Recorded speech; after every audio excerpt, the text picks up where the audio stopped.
Questions? Did any chance this on? Not that I'm aware of, no. Been in meetings all morning. No, I don't think he's here. So is he ruled out Monday? Not ruling him out yet. How feasible does that go? Like if he were to show up at some point, It's feasible. I mean, the opponent we're playing now just had 2 guys show up to practice, so you trust that your veterans who know how to do things the right way will get themselves ready to play. Do you go into this season with specific goals yourself? Like, what would be the goals for this football team?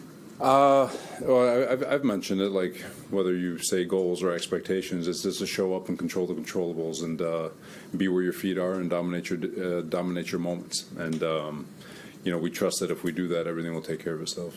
But I mean, do you have any numbers, or do you have a divisional thing, or anything like that? No.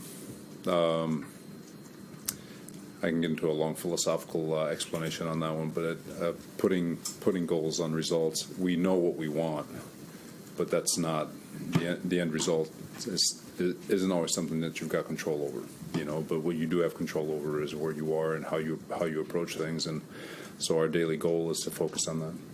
Robert, do you think there'll be a little bit of an exhale when you guys get to the 5th offensive play? Probably. No, we're fine. I'm not even, if lightning, never mind. What are your expectations for Aaron this year? Same thing. I really don't have expectations. I just I think he's not just mentally but physically. He looks awesome. You guys have been there every day, and you see how good he looks. I think he's been prepared. He's prepared himself, and if he continues to stay focused on that, which he will. He's a professional. He's done it a long time. He's not a 40-year-old quarterback, so I think he's going to be just fine. Just at a personal level, just how much do you want this for Aaron? Just everything to go well, especially considering everything that he went through just to get back to this point. For sure. You want it for him. You want it for everybody in the locker room. You want it for the fans. You want it for ownership. It's been a long time coming, and you want the people who would love to watch us on game day.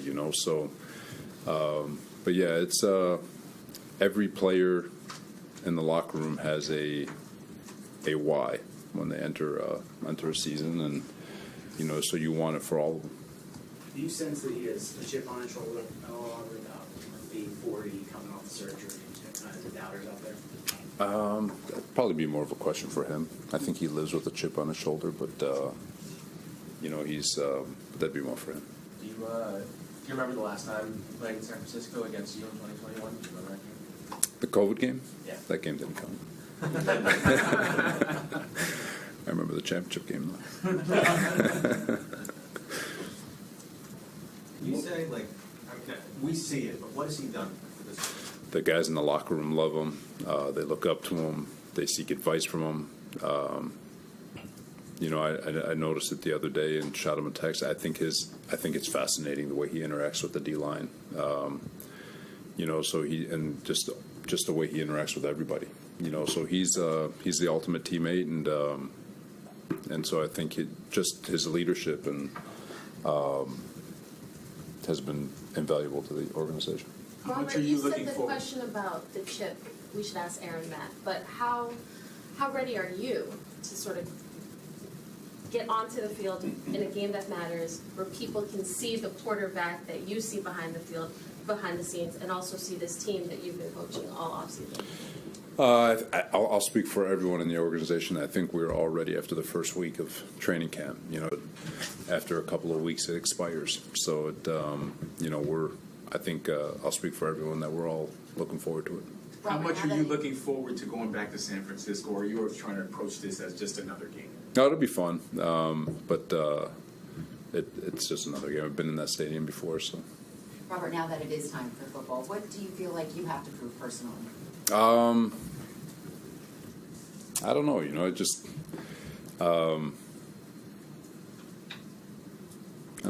with you on that one. There's no chip? For me? No. Have you been going over the receipts? One day. One day. Defensive line right now, and Tyron in particular? You know, I think they've looked good all camp. You know, we've gone against some really good D lines, and with Carolina's D line, Washington's got a really good interior. The Giants have a really good front four, really good front four, and I felt like our O-line did a really nice job against all three of them, and you know, they've been getting a lot of work together, a lot of work with the added reps that we've had throughout camp. But you know, it's I'm excited about. I am excited about them. Is bullish the right word? I always get confused between the Bulls and the Bears, but either way, it's going to be fun to watch them get even better as the year progresses. Is the plan for Mike Williams, is that predicated at all on how he feels when the game starts and going throughout a game, or are you saying snap limit, one snap limit? Like, how are you? Yeah, he could be ready for 60 plays and we're still in this game, but at the same time, we're just going to make sure we're going to be smart with him because our eyes are on the entire season, not just week one. What are the challenges, Robert, of game playing week one? It's always a challenge because there's new wrinkles. I'm sure they've got wrinkles. We've got wrinkles. They've got new people they've added to the staff. We've got new people that we've added to the staff that I'll bring, and everybody brings wrinkles. So you're going to get a lot of unscouted looks, and you know, you do your best to try to survive those plays. And from our perspective, offensively, you do your best to try to make sure you hit on those unscouted looks. And but it's week one's always a little bit goofy. Even though you're not calling plays directly against Shanahan, you know him so well, and vice versa. So how does that? What kind of challenges does that chess game present? You know, I guess you don't want to expect surprises from him, or how do you approach that? I'm sorry, Rich. I'm going to keep my thoughts to myself on that one. Well, I saw a quote from Kittle, and he said he feels like they're going against their defense that they faced in training camp. I mean, your roots there are still there. Do you feel that when you look at their defense, that it's still similar to yours? You know, from a style of play standpoint, you know, they still get after it. You still see Bosa. I know Hargrave, he wasn't there, but he's adopted it. Obviously, Fred, their back end.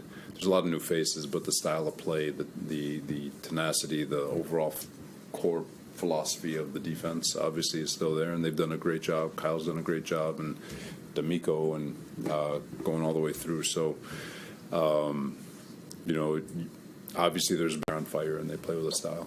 Do you take pride in that, Robert? Because that was your defense, and now it's been carried through. This is the third generation. I don't know about pride. I do think it is cold. It's a lot of those guys who were just pups when we got there. Bosa was a rookie. Fred was a nickel that we turned into a Mike linebacker, and you know, knock on wood for him, he's been able to stay healthy and he's had great production. Greenlaw, I know he's not playing, I don't think, but he's another guy that grew so much. But they've got so much talent. They've got a very good understanding of the defense, and you know, it's cool because we did it together. You know, and it's like I said, I'm standing here because of those guys, and you know, so very grateful for them. I know you stay away from expectations, but Aaron has said 8 to 12. He thinks you guys are one of 8 to 12 teams that can play for Super Bowl. He feels even stronger this year. Do you agree with that?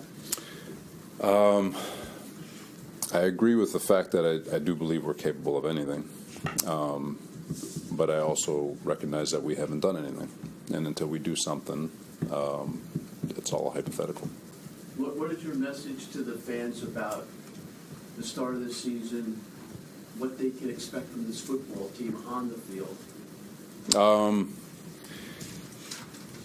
You know, they could expect us to play our tails off, I can tell you that much.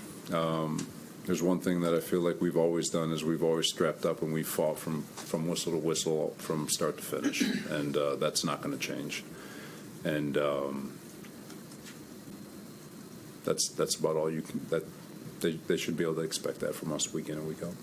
Every passing year, you're going to find ways to get better, especially in adversity. Last year was the epitome of adversity, and I think because of it, I think we've all gotten better. Players have gotten better.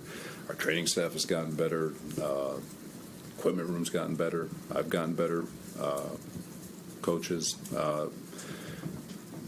Joe D's gotten better. We've all gotten better for it, and I think because of it, taking those learnings and those experiences and applying them to this season is only going to be beneficial. Couple more. Robert, with Kyle Shanahan, he's always a challenge to game plan for him to play the chess game. But what is he like 4 months to prepare a game plan? When the schedule comes out, you know who week 1 is. How big a challenge is Kyle with 4 months to prepare? I got my thoughts on that one too, and things that I've talked to Brick about, and but I'll leave it at that. Thanks, everyone. Okay, One more. how happy were you to see Michael Carter? Oh heck yeah, man! He's like that's credit to him. You know, 5th round draft pick. You don't expect much. It's a day 3 guy, and he's not the first, and he's not going to be the last one. There's a lot of guys who have earned it, and he's one of them. He's been an anchor in that back end, elite communicator, elite problem solver, elite player, man, zone, run defender. He does it all, and you know, to be able to reward our own is awesome. And like I said, he's not the last one. There's a whole train of guys that are getting ready to get broke off, if you will. All right. Thanks, guys.